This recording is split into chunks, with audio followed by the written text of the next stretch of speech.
जय गुरु जी। शुक्राना गुरु जी। अनंतम अनंतम शुक्राना गुरु जी। ओम नमः शिवाय। शिव जी सदा सहाय। ओम नमः शिवाय। गुरु जी सदा सहाय। तो संगत जी, आप सबका हमारे चैनल गुरु जी दी दुनिया में बहुत बहुत स्वागत है। और संगत जी, अगर अभी तक आपने हमारा चैनल गुरु जी दी दुनिया को सब्सक्राइब नहीं किया है तो इसे सब्सक्राइब करें, लाइक करें और ज़्यादा से ज़्यादा शेयर करें, ताकि और संगत भी गुरु जी की ब्लेसिंग्स पा सके। और संगत जी, आज हमारे इस चैनल पर कमलेश आंटी ने अपना बहुत ही प्यारा सा सत्संग जो कि रिकॉर्ड करके भेजा है, हम आप सबके आगे शेयर करेंगे। और संगत जी, अगर आपका भी कोई भी सत्संग हो तो आप हमें लिख कर या रिकॉर्ड करके हमारे डिस्क्रिप्शन बॉक्स में जो कि नंबर दिया गया है वहाँ शेयर कर सकते हैं। तो चलिए अब हम सब मिलकर कमलेश आंटी का सत्संग सुनते हैं। जय गुरु जी। शुक्राना गुरु जी। अनंतम अनंतम शुक्राना मेरे मालिक। आज मैं अपना एक छोटा सा सत्संग शेयर करना चाहती हूँ और मुझे लगता है कि रोज़ ही मैं सत्संग छोटा छोटा शेयर करूँगी 4-5 दिन लगातार, और सत्संग मेरे साथ हो ही जाते हैं। तो कल मुझे कुछ शॉपिंग करनी थी। छुट्टी वाला दिन था। छुट्टी वाले दिन थोड़ा काम ज़्यादा भी हो जाता है। तो सारे काम वगैरह करने के बाद मैं घर से निकली। 1 बज गया था। 1 से भी लेट मैं पहुंची। बस स्टैंड गई। बस स्टैंड के बाद मुझे बस भी टाइम से मिल गई, लेकिन उसने मतलब टाइम लगा दिया क्योंकि लोकल बस थी। लोकल ही बस मुझे लेनी थी।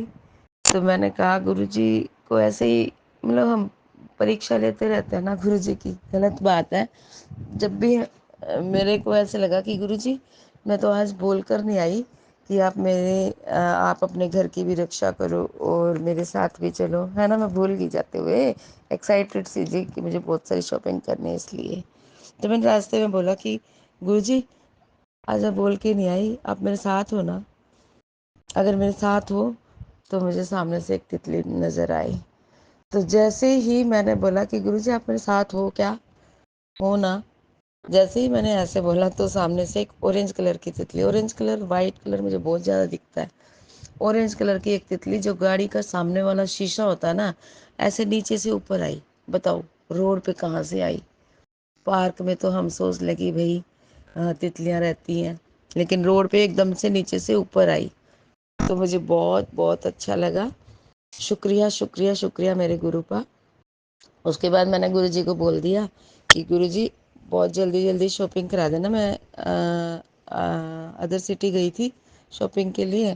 तो मैंने कहा गुरुजी बहुत जल्दी जल्दी मुझे बस शॉपिंग करा देना जो भी, और फिर मैं टाइम से घर आ जाऊँ। तो मैं जैसे ही गई, एक ही शॉप पे गई, एक ही शॉप से मुझे सारे सूट वगैरह सब मिल गए। उन्हीं से पूछ के मैं दूसरे शॉप पे चली गई, नाइट सूट वगैरह सब मिल गए। फिर हस्बैंड के लिए सूट लेने थे, वो भी उनकी पसंद से, और उनके पास ही मतलब कॉस्मेटिक्स का सामान था, वो मैंने ले लिया। फिर उसके बाद बारिश इतनी तेज़ आ गई, ज़बरदस्त बारिश आई। तो मुझे एक ऑटो वाला भैया मिला। ऑटो वाला भैया मुझे बिल्कुल बस में चढ़ा कर आया। उसके बाद क्या था कि बारिश तो थम ही नहीं रही थी कल। मतलब कुछ जगह पे बिल्कुल सूखा था और कुछ जगह पे बहुत बहुत ज़्यादा बारिश थी, इतनी ज़्यादा कि बस 2 ही मिनट में भिगो दे। फिर मैं जब यहाँ आई तो यहाँ भी उन्होंने मुझे पूरे स्टॉपेज पे ही छोड़ा। फिर भी एक ऑटो वाला भैया मिल गया। ऑटो वाले भैया मुझे घर छोड़ गया। तो बहुत बढ़िया वाली शॉपिंग मेरी हुई और कुछ भी दिक्कत नहीं आई, और बढ़िया शॉपिंग हुई रीज़नेबल रेट पे। तो इसके लिए तो मैं गुरुजी का बहुत बहुत बहुत शुक्रिया करती हूँ, बहुत बहुत शुक्रिया करती हूँ। जय गुरु जी। शुक्राना गुरु जी। अनंतम अनंतम शुक्राना मेरे मालिक। और मेरे घर में जो छोटी मोटी, मेरे हस्बैंड की वजह से नहीं, मेरी परिवार की वजह से, रिलेशंस की वजह से थोड़ी सी बातें चल रही थी घरेलू, थोड़ा सा ऐसा कुछ खास तो नहीं थी, बस थोड़ी बहुत हल्की फुल्की थी। वो अब सेटलमेंट सी हो गई है। सही लग रही है मुझे सारी बातें। और गुरु जी ने तो मुझे कहा है कि तू मेरी बेटी है, मैं तेरा प्यो हूँ, बड़ा मंदिर तेरा मायका है। मैंने तो बड़े मंदिर को ही अपना मायका मान रखा है और मैं तो वहीं जाती हूँ। और मैंने गुरु जी से ये भी अरदास लगाती हूँ कि गुरु जी मुझे 5 सोमवार आप बुलाना, अपने दर्शन देना, लंगर प्रसाद छकाना। जो मेरी एक डिजीज़ है, जिसकी एलर्जी मैंने आपको लगा रखी है, उसको जड़ से ख़त्म कर दो गुरुजी, जड़ से ख़त्म कर दो और पूरी गुर्बत का भला करो। जय गुरुजी, शुक्राना गुरुजी, अनंतम अनंतम शुक्राना मेरे मालिक, आप हम पर ऐसी ही अपनी कृपा दृष्टि बरसाए रखना। मंत्र जाप करना चाहूँगी मैं। ओम नमः शिवाय, गुरुजी सदा सहाय। ओम नमः शिवाय, शिवजी सदा सहाय। ओम नमः शिवाय, शिवजी सदा सहाय। ओम नमः शिवाय, गुरुजी सदा सहाय। संगत जी, ये मैजिक मंत्र है, मैंने मैजिक मंत्र का नाम दे दिया इसको। ये मैजिक कब क्या असर करता है आपको पता ही नहीं चलता, बस आप अंधाधुन इसको जपते रहो। मैंने तो बाकी सारे मंत्र जाप छोड़ दिए हैं, मैं सिर्फ यही करती रहती हूँ सारा दिन। जब हम कोई भी चीज़ करते हैं ना तो सारा दिन हमारे दिल में चलती रहती है, जब भूल भी जाते हैं तो फिर याद आता है तो फिर चल जाता है। तो मैं तो अपने सभी संगत से यही रिक्वेस्ट करूँगी कि आप सब भी गुरु जी का मंत्र जाप करो, बस फिर अपने आप को सरेंडर कर दो, फिर आपको कुछ नहीं करना है। आपको बताना ही नहीं है गुरुजी को मुझे ये बीमारी है, गुरुजी मुझे ये बीमारी है। अभी मैंने सत्संग में सुना था, एक लेडी टीचर थी, उसने वॉलंटरी अपनी रिटायरमेंट ले ली थी और उनके सिर पे एक बड़ी सी गांठ थी, गिल्टी थी या कुछ भी था, जो भी, वो धीरे धीरे बड़ी होती जा रही थी, तो अच्छी भी नहीं लग रही थी, जैसे सिर पे लेडीज़ को कई बार हो जाती है। मुझे भी एक छोटी सी गिल्टी।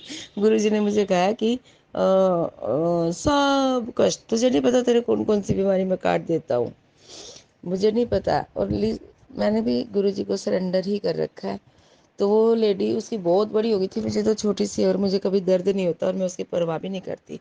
मेरे मम्मी को थी एक सिर में, उसकी हमें बहुत चिंता होती थी, बहुत बहुत चिंता होती थी। कई डॉक्टर्स को दिखाया, डॉक्टर ने तो मुझे ये भी बोला था कि बेटा मैं तो इसको ऐसे काट दूंगा जैसे घास काटती है ना लेडीज़, ऐसे मैं काट दूंगा। लेकिन मुझे इतना डर लग रहा था कि भी सारे हम टेस्ट कराएं हम, और उसके बाद कराएं, फिर अग्रोहा मेडिकल में हम करा के लाए, और उनकी जो थी वो उसकी जांच भी करी। तो वो क्या था कि जो प्रोटीन हम बहुत ज़्यादा खा लेते हैं ना, कई बार हम बहुत ज़्यादा प्रोटीन खा लेते हैं, बड़ी एज में हमें प्रोटीन थोड़ी कम कर देनी चाहिए। अब मेरी मम्मी बिल्कुल कम खाते हैं, तो वो प्रोटीन जो है ना वो एक गांठ का रूप ले लेती है, वो कहीं पे भी आ जाती है प्रोटीन बाहर निकल के, तो वो प्रोटीन ही थी। तो कुछ भी नहीं था देखो, ऐसे ही। लेकिन अग्रवाल वालों ने तो पूरा ड्रामा रचा, पूरा 3-4 घंटे पहले उस उनको अच्छे से सारी टेस्टिंग करी, फिर उनको गाउन पहनाया, तो हम थोड़ा सा डर से रहे थे कि क्या हो रहा है, ये क्या हो रहा है कुछ। लेकिन कुछ भी नहीं था। जो डॉक्टर ने हमें कहा था, डॉक्टर मलिक बहुत फेमस है वो सर्जन हाँसी में, तो उन्होंने हमें ये बोला था कि इसको घास की तरह मैं काट दूंगा। लेकिन हमें अपने ही डॉक्टर पे विश्वास न होके हम और गोवा गए, पूरे मेडिकल चेकअप कराए, सारे सिस्टमेटिकली हमने कराए और पैसे भी पे करे, है ना, वो तो एडिड है जिंदल का। तो फिर सारी चीज़ें कराई, कराने के बाद भी कुछ नहीं निकला। फिर उन्होंने वो टेस्टिंग के लिए बॉम्बे भेजा, कुछ भी नहीं आया उसमें, वही प्रोटीन था। तो कई बार जो अनुभवी डॉक्टर होते हैं हमें उनकी मान लेनी चाहिए, अपनी ज़्यादा नहीं चलानी चाहिए। और तब तो मैं गुरुजी को मानती नहीं थी, खैर तब तो मैं गुरुजी को मानने लगी हूँ। तब तो मेरा वैसे ही गुरुजी पे विश्वास है। गुरुजी उसी हॉस्पिटल या उसी जगह पे हमें भेजते हैं जहाँ पे हमारे काम सिद्ध हो जाते हैं अचानक जाते ही। जैसे मुझे ड्रेस मटेरियल ख़रीदना था, तो मुझे सीधा एक ही शॉप पे गई मैं, और ऐसे गई जैसे ऑनलाइन मैंने ऑर्डर दे रखा था और मैं उठा के लेके आई हूँ, ऐसे ही सारे। तो बहुत लोग बिल्कुल भी परेशानी नहीं होती है, गुरुजी को अपना समर्पण करने से उन पे अंधा विश्वास, ब्लाइंड फेथ रखो। तो सत्संग के बीच में एक सत्संग और आ गया मम्मी वाला, ऐसे ही बहुत सारे सत्संग होते रहते हैं मेरे साथ। तो मैं ऐसे ही कल भी एक सत्संग जरूर करना चाहूँगी। और कल मंडे है गुरुजी, याद रखना आप। बहुत दिनों से मैं कोशिश कर रही हूँ कि आपके पास आऊँ मैं, मुझे बुलाते ही रहा करो बस। जय गुरुजी, शुक्राना गुरुजी, अनंतम अनंतम शुक्राना मेरे मालिक, आपका लख लख शुक्रिया। आप ऐसे ही अपनी कृपा दृष्टि मुझ पर, मेरे परिवार पर और पूरी संसार पर बनाए रखना। जय गुरुजी, शुक्राना गुरुजी, अनंतम अनंतम शुक्राना मेरे मालिक। ओम नमः शिवाय। शिव जी सदा सहाय। ओम नमः शिवाय। गुरु जी सदा सहाय। जय गुरु जी। शुक्राना गुरु जी।